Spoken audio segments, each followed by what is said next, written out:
जय हिंद दोस्तों। आइए देखते हैं जो एडिटोरिया की 5,000 बुक आई थी जिसमें बहुविकल्पिक प्रश्न दिए हुए थे, सारे उसमें ऑब्जेक्टिव क्वेश्चन हैं। उस बुक में कुछ स्मरणीय तत्व करके कुछ इम्पोर्टेंट दिया हुआ है, उसको हम सोच रहे हैं कि देखते जाएं और उसको अपलोड कर दिया जाए। उसको पढ़ने से कुछ इम्पोर्टेंट क्वेश्चन का रिवीजन भी हो जाएगा। अभी अभी जस्ट हम लोगों ने बीपीएससी द्वारा जो टीचर का एग्ज़ाम हुआ उसको देख के देखें। अब आने वाला एग्ज़ाम हो जाता है 69वीं बीपीएससी और बिहार दरोगा।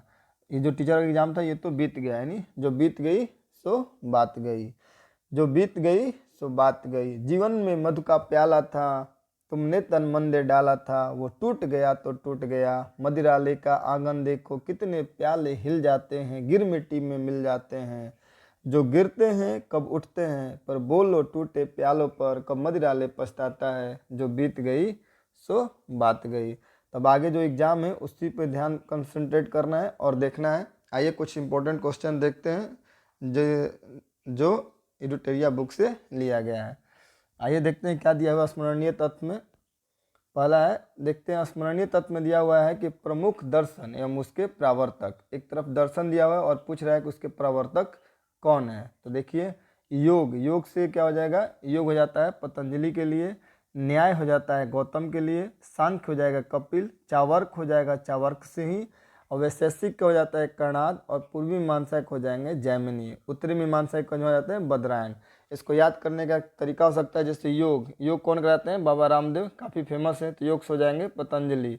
न्याय कौन करेंगे, तो गौतम करेंगे। सांख्य हो जाएंगे कपिल। चावर्क से तो चावर्क, इसको याद ही नहीं करना है, चावर्क का चवर्क हो जाए। वैशेषिक क्या हो जाता है, कर्णाद। मीमांसा में दो आता है, एक पूर्वी मीमांसा और उत्तरी मीमांसा। पूर्वी मीमांसा है तो पूर्वी तो जैमिनी, पूर्वी तो जैमिनी, पूर्वी तो जैमिनी, और उत्तरी मीमांसा का है तो बदरायन। दो याद कर लेना है, पूर्वी जैमिनी और उत्तरी मीमांसा का है तो बदरायन। ये काफ़ी इंपॉर्टेंट है, इससे क्वेश्चन कहीं ना कहीं देखने को मिल ही जाता है। आगे देखते हैं, दूसरे तरफ दिया हुआ है संप्रदाय और उसके संस्थापक। ठीक है, आजीवक, आजीवक संप्रदाय के संस्थापक कौन थे। आजीवक हो जाएंगे मखलीपुत्र गौसाल। अनिश्चयवादी के हो जाएंगे संजय वेटली पुत्र। भौतिकवादी के पकुत कचायन।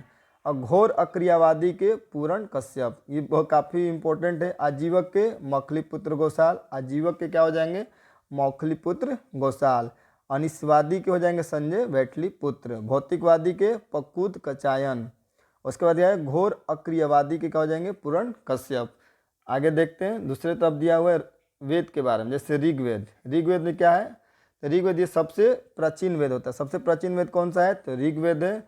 इस वेद की जो ऋचाओं को पढ़ते हैं उसको क्या कहते हैं, तो उसको हैत्री कहा जाता है। ठीक है, ऋग्वेद के तीसरे मंडल में गायत्री मंडल, गायत्री मंत्र दिया हुआ है। 9वें में सोमदेव के बारे में कहा गया है, और 10वें में 4 वर्णाश्रम, यानी वर्णाश्रम जो सिस्टम होता था, ब्राह्मण क्षत्रिय वैश्य और शूद्र, ये क्या होता था, ये कर्म प्रधान होता था। जो जैसा कर्म या कार्य में लगे हुए थे उनको उससे क्षेत्र से मतलब पुकारा जाता था, उनको उस वर्ग में रखा जाता था। तो क्वेश्चन आता है कि ऋग्वेद के जो वेद हैं उसकी जो पढ़ते हैं ऋचाओं को क्या कहते हैं, उसको हैत्री कहा जाता है। ऋग्वेद के तीसरे मंडल में गायत्री मंत्र का, और 9वें में हो जाएंगे सोम देवता का, और 10वें में हो जाएगा 4 वर्ण के बारे में बताया गया है। ऋग्वेद में सबसे अधिक ऋचाएँ यानी स्तुति या मंत्र किस देवता के लिए है, तो हो जाता है इंद्र के लिए, और उसके बाद अग्नि के लिए। यानी इंद्र भगवान के लिए 250 मंत्र है और अग्नि के लिए 200 हैं।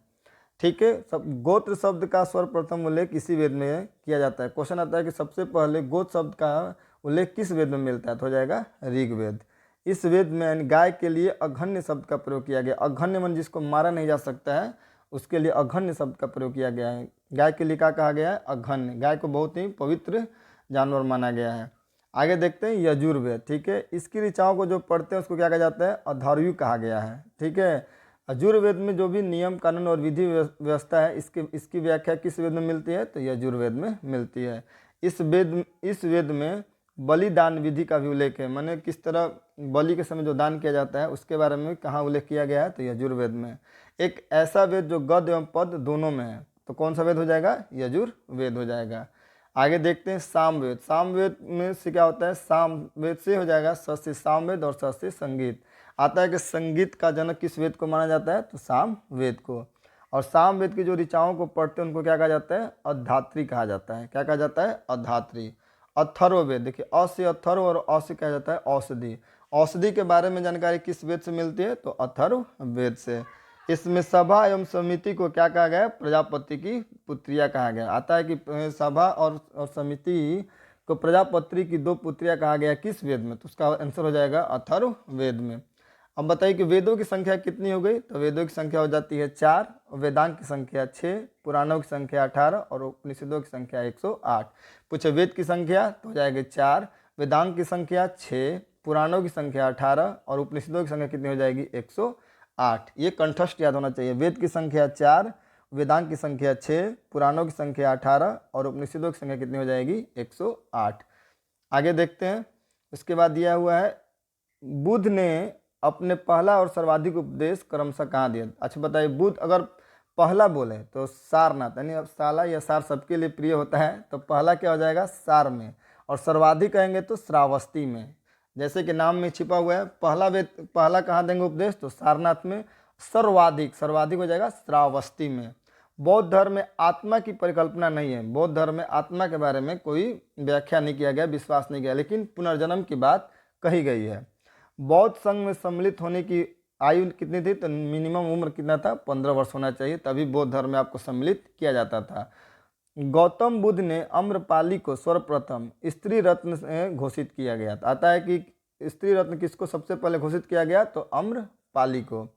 सर एडविन अर्नल्ड ने, सबको पता है कि एशिया का ज्योतिपुंज या लाइट ऑफ एशिया किसको कहा जाता है? गौतम बुद्ध को कहा जाता है। लेकिन किसने कहा था? तो सर एडविन अर्नल्ड ने। किसने कहा था? सर एडविन अर्नल्ड ने। उसके बाद देखिए 4 बौद्ध संगति हुई है, प्रमुख रूप से 4 बौद्ध संगति हुई है। कौन कौन? तो इसको याद करने का तरीका हो जाएगा, नीचे से ऊपर आइए। पहले प्रथम, द्वितीय, तृतीय और चतुर्थ। प्रथम बौद्ध संगति कब हुई? तो 483 ईसा पूर्व। द्वितीय कब हुई? 383 ईसा पूर्व। तृतीय बौद्ध संगति कब हुई? 250 ईसा पूर्व। चतुर्थ बौद्ध संगति कब होगी? तो 98 ईस्वी। ये कहीं कहीं 98 मिलेगा, कहीं ईसा मसीह के प्रथम शताब्दी में भी मिलता है। अब इसको याद करने के लिए कौन कौन से स्थान पर हुआ था? तो इसमें 3 स्थान तो अपने बिहार से ही हैं, जैसे राजगीर, वैशाली और पाटलिपुत्र। तीनों की कहाँ हो जाएगा? बिहार से। और चौथा हो जाएगा कुंडलवन, कश्मीर से। याद करने का तरीका क्या होगा? प्रथम, द्वितीय, तृतीय एवं चतुर्थ। कब कब? 483 ईसा पूर्व, 383 ईसा पूर्व, 250 ईसा पूर्व। चतुर्थ हो जाएगा 98 ईस्वी में, या इसे क्या बोलते हैं? ईसा मसीह के प्रथम शताब्दी में। पहला हुआ था राजगृह में, दूसरा वैशाली में, तीसरा पाटलिपुत्र और चौथा कुंडलवन में। फिर इसकी अध्यक्षता किसके द्वारा किया गया था? तो पहला है महाकश्यप, फिर है सभाकामी, तीसरा हो जाता है मोगली और चौथा हो जाता है वसुमित्र। पहली जब बौद्ध संगति हुई तो समझिए महान काम हुआ। तो महान काम हुआ तो महाकश्यप, इससे क्या याद कर सकते हैं? महाकश्यप। अगर कोई महान काम होता है तो आदमी सकपका जाता है, यानी सभाकामी। सबसे पहले महान काम तो महाकश्यप, उसके बाद क्या हो जाएगा? सभाकामी। और तीसरी अगर पूछे तो तीसरी में तिस्त लगा हुआ है, तो क्या हो जाएगा? मोगलीपुत्र तिस्ती। तीसरी बौद्ध संगति की अध्यक्षता किसने की? तो मोगलीपुत्र तिस्ती हो जाएंगे। और चतुर्थ में क्या हो जाएगा? वसुमित्र। और इसके शासनकाल किसके शासनकाल में कौन सी बौद्ध संगति हुई, ये भी पूछता है। तो प्रथम हो जाता है, इसको याद करें, अ अल्टरनेट याद कीजिए, क फिर अ और क।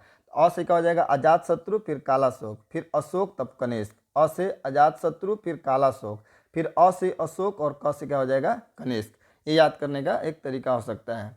आगे देखते हैं, जैन धर्म के संस्थापक थे। आता है कि जैन धर्म के संस्थापक कौन थे? तो ऋषभदेव इसके संस्थापक हो जाएंगे। और जैन धर्म के 22वें और 23वें तीर्थकर, 22वें पूछे तो अरिष्टनेमी और 23वें पूछे तो पार्श्वनाथ। 24वें और अंतिम तीर्थकर कौन होते हैं? तो महावीर स्वामी होते हैं। इनका जन्म कब हुआ था? तो 540 ईसा पूर्व। कहाँ पे हुआ था? तो कुंडलग्राम। कुंडलग्राम कहाँ पड़ता है? वैशाली में। और इनकी मृत्यु कब हुई थी? 468 ईसा पूर्व, पावापुरी नालंदा में। ठीक है।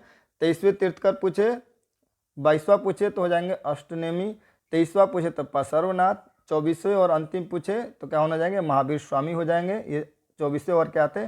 अंतिम थे। और इनका जन्म पूछे तो 540 ईसा पूर्व कुंडलग्राम में, और इनका मृत्यु पूछे तो 468 ईसा पूर्व में पावापुरी में। इनके बचपन का नाम क्या था? तो इनके बचपन का नाम क्या हो जाएगा? वर्धमान। इन्होंने 30 वर्ष की आयु में क्या किया था? सन्यासी जीवन को स्वीकार किया था, तथा 12 वर्षों तक तो कठिन तपस्या के उपरांत किस नदी के किनारे? तो ऋजुपालिका नदी के तट पर किस वृक्ष के नीचे? तो साल वृक्ष के नीचे क्या हुआ? ज्ञान की प्राप्ति हुई। कितने उम्र में? तो 30 वर्ष की आयु में। ठीक है। सन्यासी जीवन प्रारंभ किया। इन्होंने कितने वर्षों तक कठिन तपस्या की? तो 12 वर्षों तक कठिन तपस्या की। किस नदी के किनारे, तो ये हो जाएगा रिजुपालिका नदी के किनारे। किस वृक्ष के नीचे, तो ये हो जाएगा साल वृक्ष के नीचे। महावीर ने अपने शिष्यों को कितने गंधर्वों में विभाजित किया था, तो 11 गंधर्वों में क्या किया था, विभाजित किया था। महावीर पुनर्जन्म और कर्मवाद में विश्वास रखते थे। महावीर का विश्वास किसमें था कि मनुष्यों का पुनर्जन्म होता है, जो जैसा कर्म करता है उस हिसाब से उसका जन्म होता है, और जो जैसा कर्म करता है उसको वैसा फल मिलता है।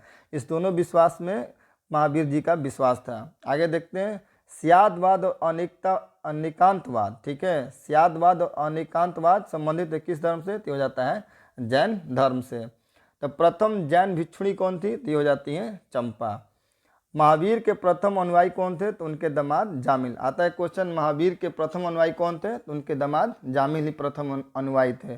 जिस तरह बौद्ध संगति 4 हुआ था, उसी तरह जैन संगति कितना हुआ था, 2 हुआ था। पहला हुआ था पाटलिपुत्र में और दूसरा हुआ था वल्लभी में। पाटलिपुत्र बिहार में, वल्लभी हो जाएगा गुजरात में। प्रथम बौद्ध जैन संगति कब हुआ, 300 ईसा पूर्व, और दूसरी 512 ईस्वी में। पहली बार इसकी अध्यक्षता किसने की, स्थूलभद्र, और दूसरा किसने किया था, क्षमा श्रवण ने। स्थूलभद्र किए थे पाटलिपुत्र में और क्षमा श्रवण किए थे कहाँ पर, तो वल्लभी में। आगे देखते हैं कुछ और स्मरणीय तथ्य इसमें क्या दिया हुआ है। आगे दिया हुआ है कि बिंबिसार ने किसे हराकर अंग राज्य को मगध में मिलाया था। क्वेश्चन आता है कि बिंबिसार ने किसे हराकर अंग राज्य को मगध में मिलाया था, तो हो जाता है बृहदत्त को हराकर। इसने मगध की राजधानी कहाँ ले गया, तो राजगृह को इसने अपनी राजधानी को बनाया। भगवान बुद्ध की सेवा में राजवेद जीवक को भेजा था। ठीक है, किसने, तो बिंबिसार ने भगवान बुद्ध की सेवा में किसको भेजा था, तो जीवक को भेजा था। जीवक कौन थे, उस समय वहाँ के राज वैद थे। इसकी हत्या किसने की, तो इसका पुत्र अजातशत्रु ने ही इसकी हत्या कर दी। अजातशत्रु को कुणिक उपनाम से भी जाना जाता है। क्वेश्चन आता है इतिहासकार में, कुणिक किसका उपनाम था, तो हो जाता है अजातशत्रु का। अजातशत्रु कितने वर्षों तक मगध पर शासन किया, तो ये 32 वर्षों तक इसने मगध पर शासन किया। अजातशत्रु की हत्या उसके पुत्र उदयन ने कर दिया। अब इसके पुत्र ने इसकी हत्या कर दी। इस वजह से इस वंश को पितृहंसा वंश भी कहा जाता है, क्योंकि पुत्र पिता की हत्या करके गद्दी पर बैठ रहा है, फिर इसके पुत्र ने इसकी हत्या करके गद्दी पर बैठ रहा है, इसलिए इसको पितृहंती भी कहा जाता है। उदयन ने पाटली ग्राम की स्थापना की थी। एक क्वेश्चन आता है, पाटली ग्राम या पाटलिपुत्र की स्थापना किसने की, तो उदयन ने किया था। शिशुनाग ने अपनी राजधानी पाटलिपुत्र से कहाँ ले गया था, वैशाली स्थापित की थी। कालाशोक ने अपनी राजधानी वैशाली से पाटलिपुत्र। शिशुनाग कहाँ ले गया था राजधानी, पाटलिपुत्र से वैशाली में, और वैशाली से पाटलिपुत्र कौन ले जाएगा, तो कालाशोक। बिंबिसार बौद्ध धर्म का अनुयायी था। आता है क्वेश्चन, बिंबिसार किस धर्म का अनुयायी था, तो ये बौद्ध धर्म का अनुयायी था। अजातशत्रु प्रारंभ में क्या था कि ये पहले जैन धर्म को मानता था और बाद में बौद्ध धर्म को अपना लिया था। शिशुनाग का उत्तराधिकारी कालाशोक हुआ। शिशुनाग का उत्तराधिकारी कौन बना, फिर कालाशोक हुआ। शिशुनाग वंश का अंतिम राजा कौन था, तो नंदीवर्धन था।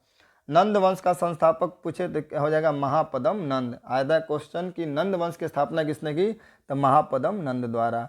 नंद वंश का अंतिम शासक कौन था, तो घनानंद था। घनानंद को किसने हराया था, तो चंद्रगुप्त मौर्य ने घनानंद को पराजित किया था, जो मौर्य वंश की स्थापना की थी। घनानंद अंतिम और कुशल शासक था। इसको हराकर ये क्या किया था, चाणक्य को अपमानित किया था। उसी का बदला लेने के लिए चाणक्य ने चंद्रगुप्त मौर्य को तैयार किया और घनानंद को हराकर मौर्य वंश की स्थापना की। इस प्रकार जो स्मरणीय कुछ महत्वपूर्ण तथ्य थे ये समाप्त होते हैं।